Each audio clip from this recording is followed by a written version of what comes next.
सभी को जय हिंद दोस्तों। आप सभी का हार्दिक स्वागत है जय हिंद रिएक्शंस पे। आशा करता हूँ कि आप सभी लोग बहुत अच्छे होंगे। तो आज हम आपके लिए लेटेस्ट और एक बहुत ही इंटरेस्टिंग वीडियो लेकर आए जिसमें आप देखेंगे पाकिस्तानी पत्रकार आरजू काजमी को, जिनके स्पेशल गेस्ट होंगे सुमित जैन साहब, जो कि एक जबरदस्त जियोपॉलिटिकल एक्सपर्ट हैं। वो है तो भारतीय मूल के, पर वो चाइना में रहते हैं, और ये दोनों बात करेंगे भारत के बढ़ते हुए दबदबे की। जहां अमेरिका ने पूरी दुनिया के देशों पे बढ़कर टैक्स लगाया, वहीं भारत पे अमेरिका ने डिस्काउंटेड टैक्स लगाया, और दूसरी ओर चीन भारत के सामने घुटनों पे आ गया है और मोदी सरकार से मार्केट खोलने की गुहार लगा रहा है। तो ये वीडियो काफी इंटरेस्टिंग होगी, आपको बहुत कुछ जानने को मिलेगा और मजा आएगा। तो इसे अंत तक देखें, और चैनल पे नहीं है तो चैनल को सब्सक्राइब कर दें, ताकि हम आपके लेटेस्ट इंटरेस्टिंग और नॉलेजेबल वीडियोस लाते रहें। तो चलिए पहले ये वीडियो देखते हैं और अंत में इसके बारे में बात करेंगे। जय हिंद, जय भारत। क्या जा पाए। Thank you so much. Thank you. नी हाओ। आप अपनी ऑफिशियल लैंग्वेज भूल गई है दोबारा से आज। सर ये नी हाओ क्या करें सर, आप बहुत दिनों के बाद आते हैं, कभी आप इंडिया होते हैं, कभी आप कहाँ होते हैं, तो आपको पकड़ना मुश्किल हो गया। तो वो नी हाओ की आदत खत्म हो गई, अब हो जाएगी ऐसा करके। लेकिन मुझे सबसे पहले ये बताइए कि शी जिनपिंग जो है वो बहुत भारत के बारे में स्टेटमेंट भी दे रहे हैं। दोनों कंट्रीज में वो कहा ये जा रहा है ड्रैगन और एलिफेंट जो है वो मिलते दिखाई दे रहे हैं। ये हो क्या रहा है? ये रहा है कि शी जिनपिंग को देखो क्या होता है कि कई लोगों को देर से अकल आती है, इनको आनी शुरू हो गई है। लेकिन डर का माहौल कितना है? डर का माहौल ये है कि मोदी जी को नहीं बोला कि भाई ड्रैगन और एलिफेंट इकट्ठे हो जाए। हमारी जो प्रेसिडेंट है मुर्मू जी, उनको बोला है, उनको लगता है कि ये सॉफ्ट है, उनके कान में आवाज डाली है शी जिनपिंग ने कि थोड़ा सा मोदी जी को बोल दो कि ड्रैगन और हाथी को इकट्ठा कर ले। ऐसी हालत हो गई है शी जिनपिंग की। डर का माहौल है। हमारे तो राहुल गांधी बोलते ही है कि देश में और दुनिया में डर का माहौल है मोदी जी के कारण। तो अब समझ आ गया आपको। दूसरा, उन्होंने बोल दिया कि ड्रैगन और हाथी दोनों इकट्ठे होने चाहिए। अब आपको मालूम है कि हाथी तो एक्चुअल है, आप देख सकती हैं, लेकिन आपने कभी ड्रैगन नहीं देखा होगा। यानी कि उन्होंने ये भी एडमिट कर लिया कि इनका सब कुछ फेक है। ड्रैगन भी जो है वो पेपर वाला ड्रैगन ही है, एक्चुअल तो होता नहीं है। लेकिन असली सिक्के बंद चीज है वो है हाथी। वो हाथी है तो वह हाथी मेरा साथी वाला काम शी जिनपिंग ने बोलना शुरू कर दिया कि भैया अगर हमारा पेपर ड्रैगन और आपका एक्चुअल हाथी दोनों इकट्ठे हो जाएं तो भी कुछ काम हो सकता है। लेकिन हैरानी की बात यह हुई कि जब शी जिनपिंग ने बोल दिया कि हम काम करें म्यूचुअल ट्रस्ट के ऊपर, और ट्रस्ट वो भी चाइनीज के ऊपर। वैसे मैं बोल रहा हूं जिसकी खुद की बीवी चाइनीज है, लेकिन वो बोल रहे हैं कि म्यूचुअल ट्रस्ट और म्यूचुअल डेवलपमेंट नहीं हो सकता है। आज इनको 20-25 साल भारत की मार्केट को एक्सप्लॉइट करने के बाद इनको अकल आ रही है कि हमें म्यूचुअल ट्रस्ट और म्यूचुअल डेवलपमेंट के ऊपर काम करना चाहिए। नहीं हो सकता। क्यों? क्योंकि आज चाइना को हमारी मार्केट की जरूरत है। वो गिड़गिड़ा रहे हैं, बार बार मुर्मू जी को बोल रहे हैं कि मोदी जी को बोल के हमारे वीजे ही ओपन कर दो, क्योंकि आज तक पिछले 4-5 साल में मोदी जी ने जो वीजे बंद किए थे चाइनीज के, अभी भी खुले नहीं है। मेरी वाइफ खुद अगर इंडिया आना चाहती है, वीजा नहीं मिल रहा। दूसरा, वो चाहते हैं कि उनकी जो कंपनीज हैं चाइना की, वो भारत में इन्वेस्ट करें और वहां पर प्रोड्यूस करके भारत की मार्केट को टेक ओवर भी करें और वहां से पूरी दुनिया को एक्सपोर्ट करें। वो भी मोदी जी ने बंद किया हुआ है। इसलिए मुर्मू जी के कानों में हल्के से बोल दिया mutual trust, mutual trade, mutual development. Mutual वो भी चाइना के साथ पॉसिबल ही नहीं है। तो जब तक मोदी जी हैं ये कुकर्म होने नहीं देंगे। राहुल गांधी नहीं है जो 2008 में बेशर्मी से जाकर एक एग्रीमेंट साइन कराया था कि मार्केट गई भाड़ में हमारी भारत की, आप 0% ड्यूटी पे भारत में माल बेच सकते हैं। और उसके बाद बस मेरी जो उसकी राजीव गांधी फाउंडेशन थी उसमें थोड़े से पैसे उसने ले लिए थे। आपको मालूम है ये कौम उसमें से आता है जो थोड़े से सिक्कों के सामने नंगे होकर नाचने लग जाते हैं। राहुल गांधी उसी कौम को बिलोंग भी करता है। लेकिन सर इसमें कहीं ना कहीं अमेरिका का भी रोल आपको दिखाई देता है कि क्योंकि अमेरिका की तरफ से काफी टफ सिचुएशन इस वक्त डोनाल्ड ट्रंप की तरफ से देखने को मिल रही है चाइना को भी, तो इसलिए चाइना ने सोचा कि चलो भारत से हाथ मिला लेते हैं। देखिए, मैं बहुत देर से यहाँ पे थिंक टैंक्स में मेरा उठना बैठना है। चाइना के अंदर मैं इंडस्ट्री में जाता हूँ। आई ऑलवेज यूज टू से, मैंने आपके शो के ऊपर अपने शोज में भी बड़ी बार बोला है कि जिस दिन चाइना और भारत इकट्ठा हो गया, भारत के पास सॉफ्टवेयर है तो हार्डवेयर चाइना के पास है। अगर दोनों इकट्ठे होते हैं और ये म्यूचुअल ट्रस्ट के ऊपर काम करे तो पूरी दुनिया को हम पीछे लगा सकते हैं। हमें अमेरिकन के, यूरोपियंस के पीछे लगने की जरूरत नहीं है। उनकी दादागिरी, हेजीमनी को सहन करने की हमें जरूरत नहीं है। लेकिन चाइना को एक आदत है डोमिनेंस की। वो चाहते हैं कि पूरे दुनिया में एक ही दवा होना चाहिए। अभी अमेरिका नीचे आ रहा है तो उसकी स्पेस चाइना भरना चाहता है, इसलिए वो चाहता नहीं है कि भारत भी वैसे ही ऊपर आए जैसे चाइना ऊपर आ रहा है। ये इनकी अपनी एक इंटरनल प्रॉब्लम है। यस, इसी चीज को फायदा उठाते हुए अब डोनाल्ड ट्रंप ने पंगा ले लिया चाइना के साथ कि तुमने बहुत अपनी चमलियां चला ली पिछले 20-25 साल में हमारे सर के ऊपर नाच कर, अब हम नहीं करने देंगे। आपने जितना बेवकूफ बनाना था बना लिया, नॉट एनी मोर।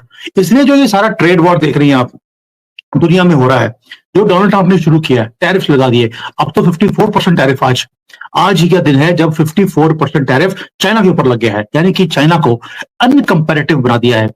मेरी जितनी भी कंपनीज है यहाँ पर जहां पे मेरी कंसल्टिंग चलती है, सभी सर के ऊपर हाथ रख के बैठे हैं कि अब होगा क्या। 3 कंपनीज में मैं काम करता, 2 ने बोल दिया कि हम आपको अफोर्ड नहीं कर सकते, दुकानदारी बंद, तुम भी घर बैठो।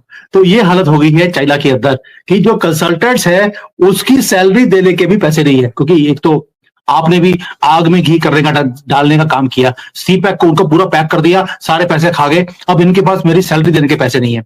बट डोनाल्ड ट्रंप ने जो पंगा लिया है चाइना के साथ वो इसलिए था क्योंकि चाइना ने बोल दिया कि दुनिया में अब अगला दादा मैं हूंगा, और पुराना दादा अभी खत्म हुआ नहीं है, नए नए आवाज उठानी शुरू कर दी, और पुराने वाला कुछ तो करेगा अपने आप को बचाने के लिए। उन्होंने अच्छी तरह से वाट लगा दी है चाइना की। चाइना की स्टॉक मार्केट अच्छी तरह से नीचे गिर चुकी है। यहाँ पे मायूसी है पूरी की पूरी मार्केट के अंदर कि अब होगा क्या। अब इनको बचाने का या आगे रास्ता जो दिखता है इनको वो एक ही है कि अगर मोदी जी भारत की मार्केट को खोल दे, इनके लिए इनकी इन्वेस्टमेंट्स को अलाउ कर दे, तो ये अपनी सारी जो फैक्ट्रीज हैं उनको उठाकर भारत में लेके आने के लिए तैयार हैं। और मोदी जी ने एक काम किया, इनको बोला तुमने कहीं और जाना है जाओ, क्योंकि चाइना ने हमें आंख दिखाई दी। ये आपको मैं अब बता रहा हूं, 2 या 3 साल पहले मोदी जी ने बोला था चाइनीज को कि आप अपनी कंपनीज को भारत में लेकर आइए, मैं आपको जो भी आपको फैसिलिटी चाहिए मैं देने को तैयार हूं। चाइना ने बोला हम इतनी दूर क्या करने आएंगे, हमारे आसपास थाईलैंड है, वियतनाम है, म्यांमार है, हम वहां जाएंगे। तो मोदी जी ने कहा शौक से जाइए। जब वहां पे जाके उन्होंने फैक्ट्रियां लगाई, वहां पे पता लगा कि it is not that easy. Language का बैरियर था, गवर्नमेंट के रेगुलेशंस थे, और मल्टीपल इश्यूज थे। जो एक जिसको बोलते हैं गुस्सा है वियतनाम के लोगों को, थाईलैंड म्यांमार में चाइनीज के खिलाफ एक बहुत ज्यादा गुस्सा भी है। तो वहां के जो लोकल लोग हैं उन्होंने इनको सपोर्ट नहीं किया, इनको वहां से भागना पड़ा। अब इनको लगता है कि भाई भारत में आए होते तो अच्छा था, इंग्लिश स्पीकिंग कंट्री है, इंजीनियर मिल जाते हैं, वर्कर क्लास सस्ती है, और ऊपर से गवर्नमेंट की सपोर्ट भी है। तो अब जब इनको अकल आ रही है तो हमने बोल दिया अब नहीं, जब बोला था दैट डील इज ऑफ। तो इसलिए जो चाइना है आज गिड़गिड़ा रहा है भारत के सामने। मैंने अभी आज वीडियो भी डाला है कि किस तरह के Chinese Xi Jinping Modi ji के चरणों में बैठकर सर झुकाकर बोल रहे हैं भाई बाप सानू बचा लो, तुसी ग्रेट हो। तोहफा भी कबूल करने के लिए बोल दिया है उन्होंने। अब पता नहीं मोदी जी का वैसे इसे टेस्ट नहीं है ऐसा, लेकिन तोहफा आ चुका है।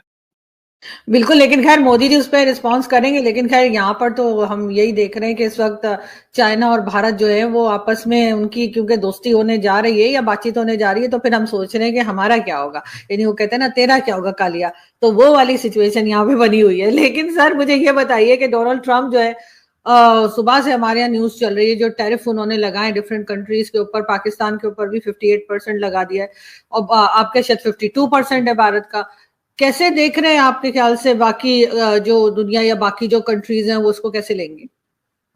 देखिए इसमें भी आप बाजी मार गए, आपके ऊपर 56 लगा दिया, चाइना जैसी छोटी सी कंट्री के ऊपर 54, हमारे ऊपर 52 नहीं है, 26% टैक्स लगाया है भारत के ऊपर। और उन्होंने एक वर्ड यूज किया कि हम भारत के ऊपर डिस्काउंटेड टैरिफ लगा रहे हैं, जबकि भारत 50% से ज्यादा अमेरिकन प्रोडक्ट्स के ऊपर लगाता है, उन्होंने 50% लगाया है हमारे ऊपर।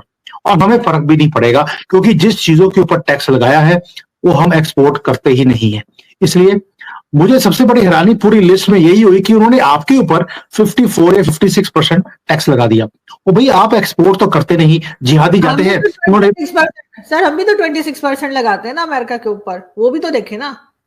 हाँ, तो आपने जो मर्जी लगाया, उन्होंने आपके ऊपर 56 लगा दिया। लेकिन मुझे हैरानी ये हुई कि आप तो वहां पे जिहादियों के सिवाय और लानतों के सिवाय कुछ और भेजते नहीं अमेरिका को, उसके ऊपर भी टैक्स लगा दिया। भाई लानतें जो भेजते हैं उसके ऊपर अमेरिका ने टैक्स लगा दिया पाकिस्तानियों के ऊपर, कि लानतों के ऊपर भी 56% टैक्स है। बड़ी हैरानी की बात हुई ट्रंप के ऊपर। But all said and done, आज पहले आपको देखना पड़ेगा कि भारत एक्सपोर्ट करता क्या है। मैंने खुद आज शो किया इसके ऊपर कि भाई जो सारे लोग बोल रहे हैं कि भारत की मार्केट डाउन आ जाएगी, ये हो जाएगा, वो हो जाएगा, कुछ नहीं होगा। उसका रीजन है, अमेरिकन जो डोनाल्ड ट्रंप है उनका टारगेट कौन है? क्या भारत टारगेट है या चाइना टारगेट है, यूरोप टारगेट है या मिडल ईस्ट टारगेट है? तो we have to understand Donald Trump के दो ही टारगेट हैं, एक है चाइना और दूसरा है यूरोप। यूरोप के ऊपर टैक्स लगा दिया, उनकी कार इंडस्ट्री का भट्ठा बैठने वाला है, वही उनकी बैकबोन है। चाइना जो है, चाइना का भी जो बैकबोन है, पूरी की पूरी इंडस्ट्री जो एक्सपोर्ट के ऊपर डिपेंडेंट है, उन्होंने सबके ऊपर 54% टैक्स लगा दिया। सारी इंडस्ट्री आज बंद होने की कगार पर ऑलरेडी थी, आज बंद हो जाएगी। मंडे को फैक्ट्रियां खुलने वाली नहीं है चाइना में, क्योंकि ऑर्डर नहीं आएंगे।